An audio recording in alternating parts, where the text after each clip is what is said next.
We really do have crises on all fronts. And I know that when there's too much noise, it can just all start being tuned out. But please don't. And let me, in a level-headed way, sound the alarm about yet another one.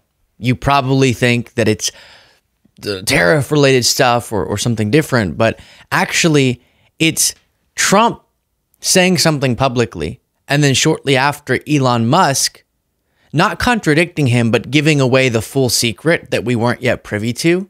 And then that being catastrophic in the lives of millions of people. I'll explain all of it in this segment while you watch. Please do click the subscribe button if you appreciate this show. So here, Trump gets asked about USAID, the U.S. Agency for International Development. And Trump indicates, I'm not saying we're going to get rid of it, but we're just making some staffing changes. So that's his claim. Let's watch. USAID, or what's going on there? Well, it's been run by a bunch of radical lunatics, and we're getting them out. USAID, run by radical lunatics, and we're getting them out, and then we'll make a decision. Always the justification. It's too woke, it's too radical, this, that, or the other thing. And then we get this reporting about a Twitter space that Elon Musk held. Tech billionaire, The Hill reports, Elon Musk said earlier Monday that President Trump has agreed to shut down. And in this segment, we're going to go through the implications of this. But shut down the U.S. Agency for International Development, USAID, which administers billions of dollars of humanitarian development and security assistance in more than 100 countries. And listen to this quote. Quote, none of this could be done without the full support of the president, and with regard to the USAID stuff, I went over it with him in detail and he agreed that we would shut it down. Not something Trump has yet confirmed publicly, but Musk letting it slip. And I actually checked with him a few times. I said, are you sure? He's like, yes. So we're shutting it down. Shutting it down. To continue on the quote, so to be clear in shutting down, which we're in the process of doing, shutting down USAID, the reason for that, as opposed to simply trying to do some minor house cleaning, is that as we dug into USAID, it became apparent that that we have here is not an apple with a worm in it, but we have actually just a ball of worms. And so we'll talk about what he's referring to as a ball of worms in just a second, but Milo Yiannopoulos posted, by closing USAID, Trump and Musk have toppled the most gigantic global terror organization in history. And Elon Musk did an emoticon that's the arrow hitting the bullseye. Signing off on that Milo post, the New York Times reminding us of just how much power is being handed over to the oligarch Elon Musk. Treasury Secretary Scott Bessent gave representatives of the so-called Department of Government Efficiency access to the federal payment system late on Friday, according to 5 people familiar with the change, handing Elon Musk and the team he is leading a powerful tool to monitor and potentially limit government spending. And Kayla, the wonderful and amazing Kayla Milton on our site, lukebeasley.com/news, wrote about this. Musk's little goons have taken control of the Office of Personnel Management, OPM, and General Services Administration have gained access to the Treasury Department's payment system, potentially allowing him access to a vast range of sensitive information about tens of millions of citizens, businesses, and more. On Sunday, CNN reported that DOJ personnel attempted to improperly access classified information and security systems at the U.S. Agency for International Development, and that the top USAID security officials who thwarted the attempt were subsequently put on leave. The Associated Press reported that DOJ personnel had indeed accessed classified materials. So, with all of that access they're getting to the Treasury payment systems even, and to all of our personal information, Elon Musk now has taken control of so much power. What is he doing with that? Well, one of the things is he's telling Trump and then saying publicly before Trump's made the announcement that we're just going to shut down USAID. We're just going to do it. A passion of Musk's, apparently. Something that if any of you have kept up with Trump, you know that Trump doesn't know the ins and outs of it. He doesn't know what Musk is doing in this decision, but he's just started to listen to Elon Musk. Cory Booker posting Trump and Musk are recklessly and illegally dismantling USAID, an essential national security agency that saves lives, advances U.S. interests, and promotes peace. Their malicious actions are putting the health of people, especially children, at grave risk and will surely lead to future public health and migration crises in the U.S., let alone suffering around the globe. And that's what I want to go through, because sometimes decisions like this will be made and radical choices will be reported on, but the nuts and bolts of what that means in the lives of people and in the interest of the United States abroad gets glossed over. So I do invite you to stick around for this part. It's a little bit more substantive, but I think it's really important. So first, what does USAID do? Well, of course, stands for the United States Agency for International Development. So invests in developing nations to reduce poverty, address diseases, and reduce humanitarian crises. They have 4 explicitly stated areas of focus. Number 1, economic growth and agricultural development. Number 2, population, health, and nutrition. Number 3, environment. And number 4, democracy and governance. And just before diving into the specifics, as a little anecdote, with Trump's chaotic foreign aid freeze, it produced quotes like this one, quote, "Those kids have to be fed every 3 to 4 hours with therapeutic feeding products in order to reverse the effects of malnutrition, prevent long-term harm, and basically keep them alive," said one official. "We had to make a decision. Do we close those centers, or do we keep them open at risk of being in violation of our suspension notice or stop work order?" Other quotes went something to the effect of, "This is life or death, and people will die. This will kill people." But what's the response? And while often the callousness of what I'm about to say is unjustified, it's fine to ask, well, shouldn't we prioritize our citizens? It's a fine question. And that's what the MAGA response would be. Okay, oh, maybe those stories will be heartbreaking. Maybe there will be human suffering by ending the mechanism of foreign aid being USAID. But America first, baby. Shooey. And that's what I want to get into here, which is from just that perspective, just our national security interest, even if you couldn't muster care for the kid in that example who needs food. And then to speak to the fair question of, well, how is this in our interest as a country? Let's go through it. The U.S. has long played, as I'm sure you're aware, an outsized role in supporting humanitarian efforts abroad. Why? That can't certainly can't just be out of the goodness of our heart. Well, while I wish it was a lot out of goodwill, you have real, tangible benefits that we directly see. We can start with something that Booker mentioned and that I know is a MAGA passion, which is migration. Economic instability and humanitarian crises produces migration. That's the cause of migration out of countries. And so a great and pretty cost efficient in the grand scheme of what we spend on different programs way to reduce untenable migration pressure by taking crucial steps to reduce such crises.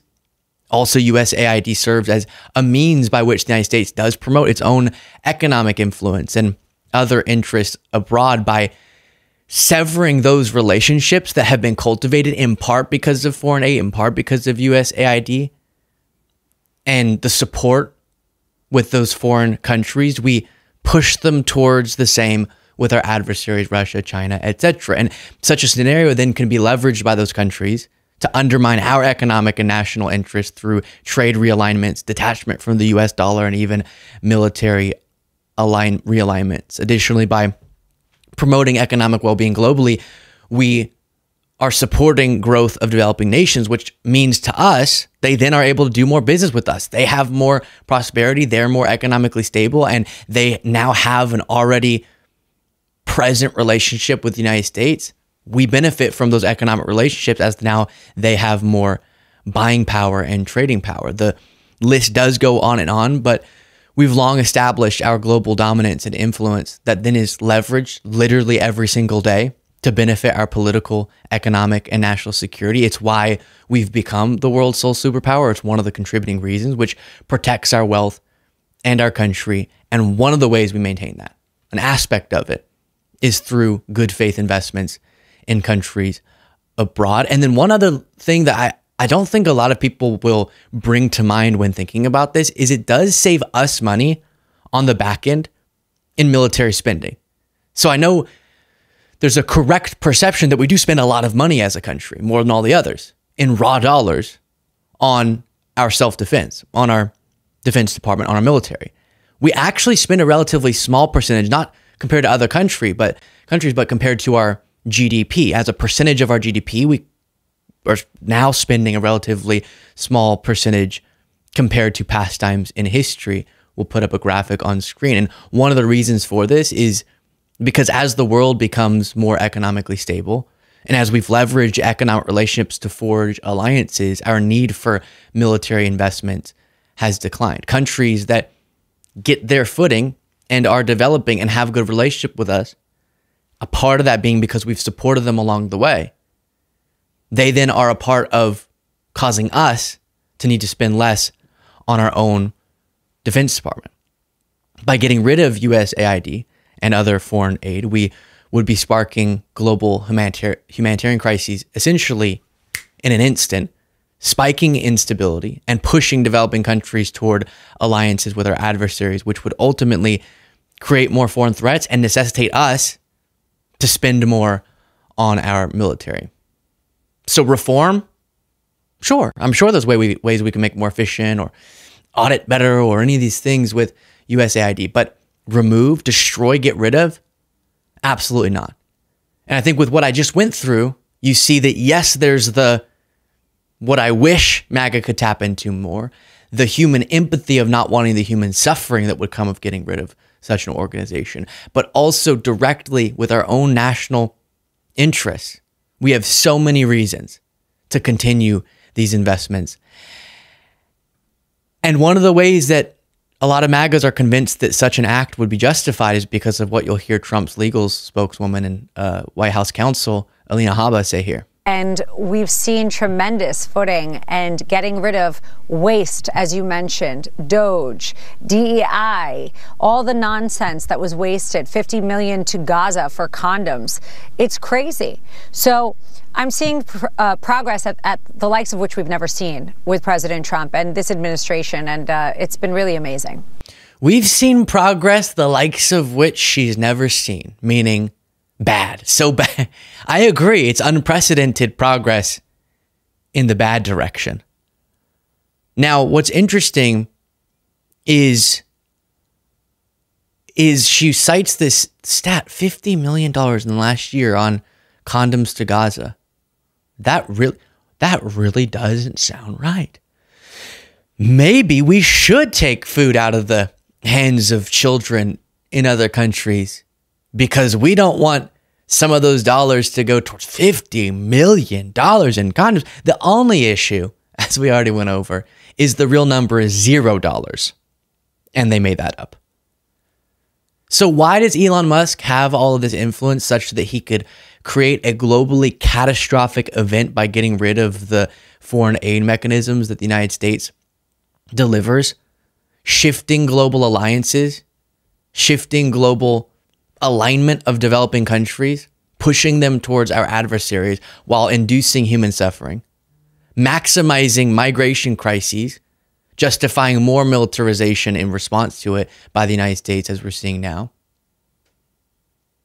all while harming our economy in the long run because our economically beneficial relationships are pushed away.